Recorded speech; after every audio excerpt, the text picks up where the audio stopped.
আসসালামু আলাইকুম বন্ধুরা, আপনাদের মাঝে আবার নিয়ে আসলাম ভাই নামক অজানা ভয় গল্পের সিজন 2 9 নম্বর পার্ট। বেশি কথা না বলে গল্প শুরু করা যাক। আদিবা কোনো কথা বললো না। আদিত্য জানালার ফ্রেম ধরে একটু এগিয়ে এসে বলল, আদিবা চল। আদিবা পিছিয়ে গেল।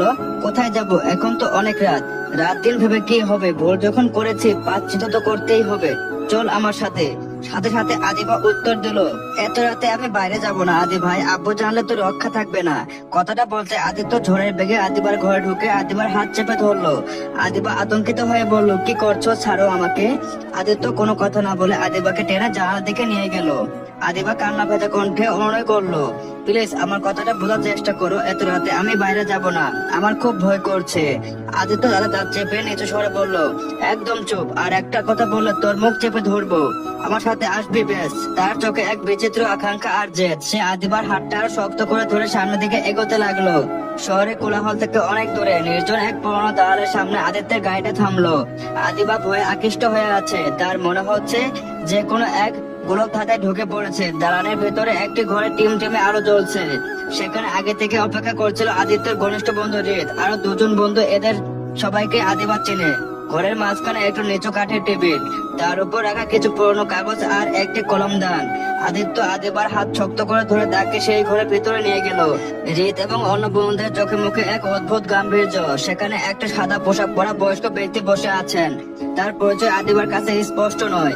আদিবা কাপা কণ্ঠে প্রশ্ন করলো, আদি ভাই আমাকে এখানে কেন এনেছ? এই লোকটাকে? রিত ভাইয়া আপনারা কেন চুপ করে আছেন? আমাকে বাড়ি যেতে দিন। আদিত্য আদিবার কোনো কথার উত্তর দিল না। সে আদিবাকে একটা চেয়ারে বসিয়ে দিয়ে নিজে তার পাশে বসলো।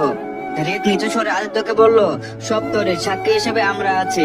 এখন তোদের দুজনের সম্মতি আর কাগজের দস্তখত হলে কাজ হবে। আদিত্য আদিবার সামনে কলমটা বাড়িয়ে ধরলো। আদিবা অবাক হয়ে তাকালো।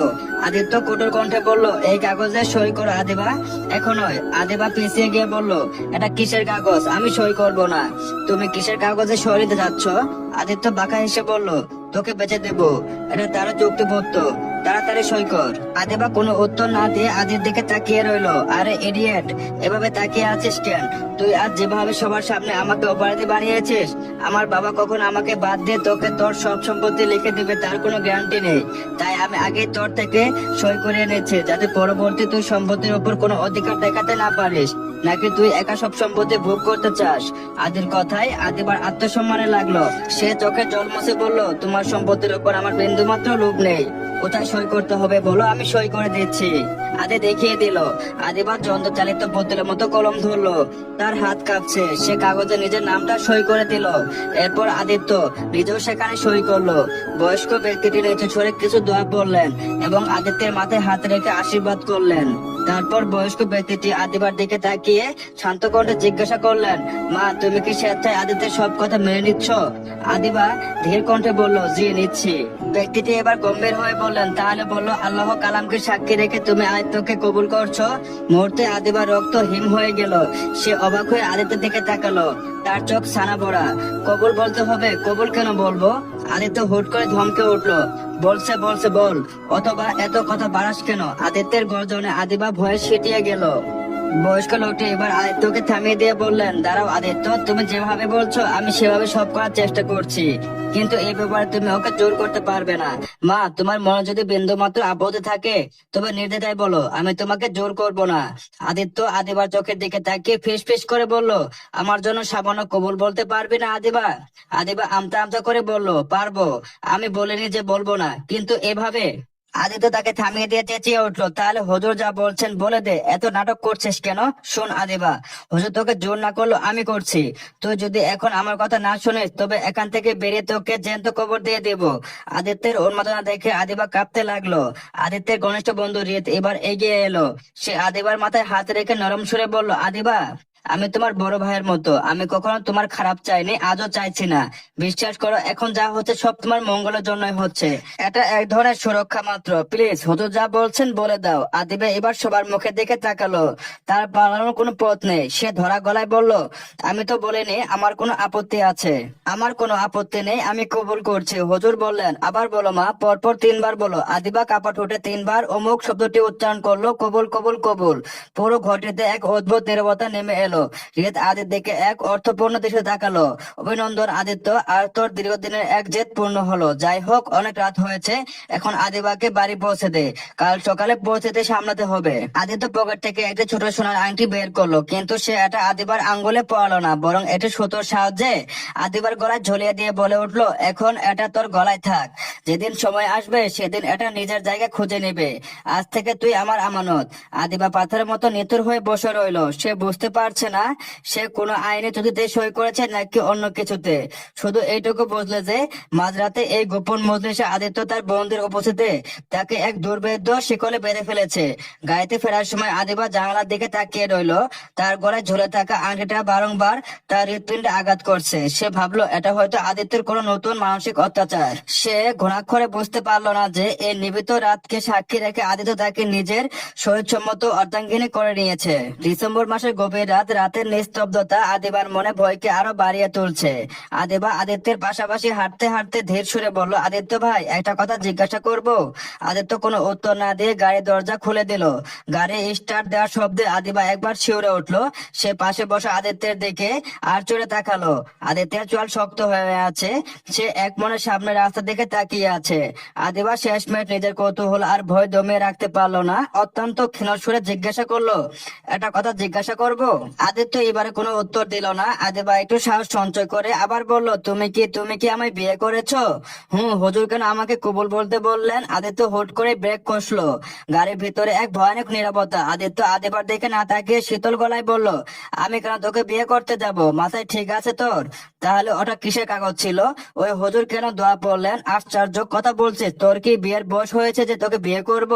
তাহলে আমাকে একবার কাগজটা দেখতে দিবে প্লিজ? আদিত্য এবার আদিবার দিকে হিংস্র দৃষ্টিতে তাকালো। সে আদিবার খুব কাছে মুখ নিয়ে এলো। তার তীব্রতা আদিবাকে কোঁকড়ে যেতে বাধ্য করলো। আদিত্য চেঁচিয়ে উঠলো, চুপ থাকবি একদম। আজকের ব্যাপারে তুই কাউকে কিছু বলবি না, বুঝেছিস? আজ এখানে যা হলো কেউ কোনোদিন জানবে না, আব্বু আম্মু কেউ না। কিন্তু আদি ভাই, বললাম না চুপ থাকতে? আমি শুধু সম্পত্তি লিখে নিয়েছি, আর কিছু না। তাহলে কাগজটা দেখাও আমাকে, আর এই কাগজটা আমার কাছে থাকবে। তোকে দেখানোর কোনো প্রয়োজন মনে করছি না। আমি তো সম্পত্তির কথা বলছি না ভাইয়া, আমার ভয় করছে ওটা যদি অন্য কোনো কাগজ হয়ে থাকে। থাম আদিবা। আদিত্য গর্জে উঠলো, আর একটা শব্দ যদি করিস তবে মাঝ রাস্তায় গাড়ি থেকে নামিয়ে দিয়ে চলে যাব। আদি কাগজটা না দেখানো আদিবার মনে খটকা লাগলো। সে প্রায় চিৎকার করে আদিকে গাড়ি থামাতে বলল। আদিবা চিৎকারে হতভম্ব হয়ে তাড়াতাড়ি গাড়ি ব্রেক চাপালো। গাড়ি থামাতে আদিবা গাড়ি থেকে নেমে গেল আর রাস্তায় বসে কাঁদতে শুরু করলো, যা দেখে আদি অবাক হয়ে গেল। আদিবার ধারণা এটা বিয়ের কাগজ ছিল, আর সে এটাও জানে যে এই বিয়ে বাসায় কিছুতে মেনে নেবে না, কারণ আদিবাকে নিয়ে আদিত্যের এই পাগলামি নতুন না। অনেক আগে থেকেই সে আদিবাকে নিয়ে পাগলামি করতো। তখন আদিবার মা আদিবাকে অনুরোধ করে বলেছিল, আদি যাই করুক না কেন সে যেন কখনো আদির ফাঁদে পা না দেয়।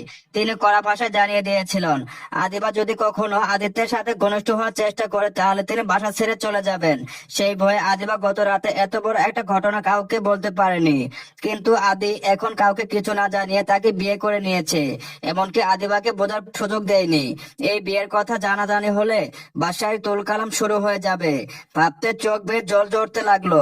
ভোর হতে আর মাত্র ঘন্টাখানেক বাকি। ঘড়ি কাঁটায় 4টা ছুঁই ছুঁই করছে, কিন্তু আদিবা এখনো মাঝ রাস্তায় বসে এক মনে কেঁদে চলেছে। আদিত্য অনেকবার বলার পরেও সে বাসা যেতে রাজি হচ্ছে না। আদি এবার রেগে বলল, উফ আদিবা, এই জ্ঞান ঘানাটা একটু বন্ধ করবি? পুরো একটা রাত শেষ হয়ে গেল, কিন্তু তোর কান্না শেষ হওয়ার নামই নিচ্ছে না। সে কখন থেকে শুরু করেছিস, এখনো থামার নাম নেই। একটা মানুষ এতক্ষণ ধরে কিভাবে কাঁদতে পারে আমি ভেবে পাই না।